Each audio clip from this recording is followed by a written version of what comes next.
Hello everyone. तो मुझे मिला था एक केक का ऑर्डर जिसे मैंने एकदम फटाफट से कंप्लीट करा है और उन्हें दिया है। तो यहाँ पर केक जो है माइक्रोवेव में बेक हो चुका है, गनाश भी रेडी मैंने कर लिया है और यहाँ पर स्पॉन्ज जो है वो अच्छे से ठंडा भी हो चुका है। तो अगर आपको चॉकलेट स्पॉन्ज की रेसिपी देखनी है तो आप मेरे पिछले वीडियोस को देख सकते हैं या मैं उसकी लिंक आपको डिस्क्रिप्शन बॉक्स में दे दूँगी। यहाँ पर देख सकते हैं कितना सॉफ्ट और स्पॉन्जी बना है। और इस बार जो है मैंने ये मशीन ख़रीद लिया है तो अब मैं इसकी मेज़र कर सकती हूँ कि ये कितने पाउंड का बना है। तो यहाँ पर मैंने खाली टिन को पहले मेज़र कर लिया, उसके बाद यहाँ पर जो केक का स्पॉन्ज है उसे मैंने डाल दिया। तो यहाँ पर सिर्फ स्पॉन्ज ही 200 से ऊपर होते हैं, 200 ग्राम के होते हैं। उसके बाद जब हम इस पर आइसिंग करते हैं, क्रीम लगाते हैं तो वो उसका और भी बढ़ जाता है। और यहाँ पर चॉकलेट भी मैं डालने वाली हूँ तो उससे भी वेट बढ़ जाता है। तो यहाँ पर मैंने लेयरिंग कर ली है, सब केक को अच्छे से कट कर लिया है।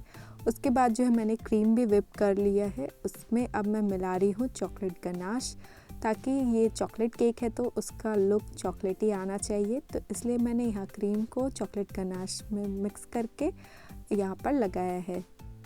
तो जिन्हें नहीं पता कि चॉकलेट गनाश कितना गरम ठंडा कैसा डालना चाहिए क्रीम में, क्योंकि क्रीम तो होता है ठंडा और वो ठंडा ही व्हिप करके रखना पड़ता है। यहाँ पर चॉकलेट जो है एकदम ठंडा भी नहीं है और एकदम गरम भी नहीं है, आप उसे छू पाएंगे इतना वो है। तो यहाँ पर मैंने इसे डाल करके अच्छे से मिक्स कर लिया है और ये हमारी क्रीम का कलर है। अब यहाँ पर मैं मिल्क और चॉकलेट एसेंस डाल करके, शुगर डाल करके ये सिरप तैयार किया और उससे मैंने अच्छे से केक को सोक करा है। उसके बाद यहाँ क्रीम की लेयर लगा देनी है और चोको चिप्स मैंने थोड़ी सी डाल दी है उस पर। दूसरी लेयर भी उसी तरह सेम रिपीट करना है, थोड़ी सी क्रीम और थोड़ा सा चोको चिप्स का लेयर लगा देना है। तो इस तरह से जब आप एक एक बाइट खाते हो तो चोको चिप्स आने के बाद आपको बहुत ही मज़ा आता है। तो लास्ट वाले पे चोको चिप्स नहीं डालना है, बस यहाँ पर मैं क्रीम डाल करके क्रम कोटिंग करके इसे फ्रिज में सेट होने के लिए रख दूँगी। तो अगर आपको भी मुझसे ये क्यूट सा केक बनवाना है तो आप मुझे ऑर्डर कर सकते हैं मेरे नंबर पे। तो जो मेरे लोकल एरिया के हैं जिनके पास मेरा नंबर है वो मुझे कांटेक्ट करके प्री ऑर्डर दे सकते हैं। अब यहाँ पर जो है मैं साइड्स को इस तरह से कवर कर रही हूँ ताकि इसकी जो क्रम कोटिंग है वो अच्छे से हो जाए और फिर इसकी जो है फ्रिज में से रख करके सेट होने के लिए छोड़ देंगे। अब यहाँ पर जो है जब तक मैं इसे स्मूथ कर रही हूँ, ठीक कर रही हूँ, तब तक आप चैनल को सब्सक्राइब कर लीजिए ताकि मैं और भी रेसिपीज आप लोगों के साथ शेयर करती रहूँ। सब्सक्राइब करने से होता क्या है कि हमारे चैनल की ग्रोथ होती है और हमें लगता है कि हाँ हम कुछ अच्छा काम कर रहे हैं तो लोग हमें पसंद कर रहे हैं। तो इसलिए सब्सक्राइब, लाइक, शेयर, कमेंट ज़रूर किया करिए। अब यहाँ पर मैं साइड्स को स्मूथ कर ले रही हूँ। ऊपर से इस तरह से पैलेट नाइफ़ को इस तरह से क्लीन करना है और स्क्रैपर की हेल्प से आप इस तरह से क्लीन करते जाइए या फिर एक गीला कपड़ा भी रख सकते हैं, उसमें पोंछते जाइए। तो उससे जो है ऊपर की लेयर स्मूथ हो जाती है। यहाँ पर तो मुझे बस इस पर चॉकलेट गनाश डालना है तो ज़्यादा मैं इसे स्मूथ नहीं करूँगी, फिर भी मैं प्रैक्टिस कर ले रही हूँ क्योंकि मैं भी अभी सीख ही रही हूँ। तो यहाँ पर लगभग साइड्स जो है स्मूथ हो चुका है। अब इतना काफ़ी है। मैंने इसमें बहुत ही क्रीम की लेयर जो है बहुत कम लगाई है क्योंकि जिनको ये केक चाहिए था उन्हें क्रीम की लेयर ज़्यादा नहीं चाहिए थी। तो इस पर और भी क्रीम पड़ता, मैंने बहुत ही कम क्रीम का इस्तेमाल किया है। अब यहाँ पर मैंने फ्रिज में रख करके इसे सेट कर लिया है। अब ये ठंडा हो चुका है और यहाँ पर गनाश जो है थोड़ा सा मैंने फिर से इसे गर्म कर लिया है। उसके बाद इस पर डाल रही हूँ ताकि अच्छे से इवनली चारों तरफ जो है कोट हो जाए, चॉकलेट का लेयर लग जाए अच्छे से। तो यहाँ पर मैं प्लेट का इस्तेमाल कर रही हूँ क्योंकि जो भी चॉकलेट नीचे आएगा वो एक प्लेट में आ जाएगा। आप यहाँ पर वायर वाले रैक का भी इस्तेमाल कर सकते हैं जो माइक्रोवेव में या ओवन में मिलता है। तो इस तरह से कोट करने के बाद आप पैलेट नाइफ की हेल्प से इसे अच्छे से उठाइएगा। तो बहुत ही सावधानी से इसे उठाना है क्योंकि बहुत स्टिकी सा हो जाता है और अगर ठंड का मौसम है तो जल्दी से वो सेट भी होने लगता है, इसलिए बहुत ही ध्यान से इसे उठाना है और उसके बाद अपनी प्लेट पे, केक वाली प्लेट पे शिफ्ट कर लेना है।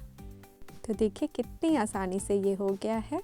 तो अब आप देख सकते हैं कि ये इतने बढ़िया से मैंने इसकी शिफ्टिंग कर दी है। हल्की सी यहाँ डैमेज हो गई तो मैंने इसे बाद में ठीक कर दिया, उतना नहीं दिखता है अगर आप इस पर डिज़ाइन करते हैं तो। अब जो है अब इस पर मैं साइड में बॉर्डर बनाऊंगी और कुछ सिंपल सा लुक दूंगी जिससे बहुत ही अच्छा दिखे। वैसे कितना बढ़िया लुक आया है आप देख करके मुझे कमेंट में ज़रूर करिएगा।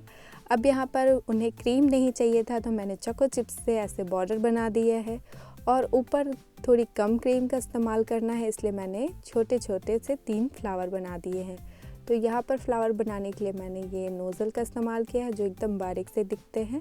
इसका नाम तो इसमें नहीं लिखा हुआ था, जो मैंने नोज़ल का बॉक्स मंगवाया है उसमें नाम नहीं दिया हुआ है, पर उससे ये डिज़ाइन बनती है। तो अगर आप पहचान गए तो आप मुझे कमेंट करके ज़रूर बता दीजिएगा कि इस नोज़ल का नाम क्या है। तो इससे मैंने ये फ्लावर बनाए हैं और यहाँ पर चेरी लगा दिए हैं ताकि ये बहुत ही सुंदर दिखे, और साथ में टॉपर लगा दिए वेडिंग एनिवर्सरी का, क्योंकि ये एनिवर्सरी केक मैंने उनके लिए बनाया है।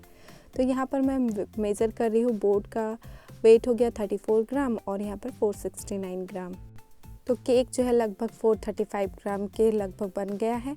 तो ये हाफ़ केजी का केक अगर मानते हैं तो ये 1 पाउंड का केक बन गया है।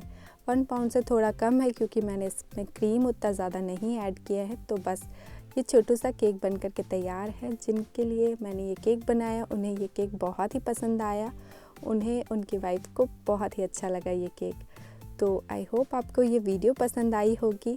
अगर आपको कुछ भी पूछना हो तो आप कमेंट कर सकते हैं। अब मैं इसे पैक कर दे रही हूँ, जहाँ ये जाने वाला है तो वहाँ के लिए ये पैक हो चुका है और अब ये उनके पास पहुँच गया और उन्होंने एंजॉय भी कर लिया है और मुझे फीडबैक भी दे दिया है। तो अगर आपको भी ऑर्डर करना हो तो आप मुझे कांटेक्ट ज़रूर करें। मिलते हैं नेक्स्ट वीडियो में, तब तक के लिए बाय।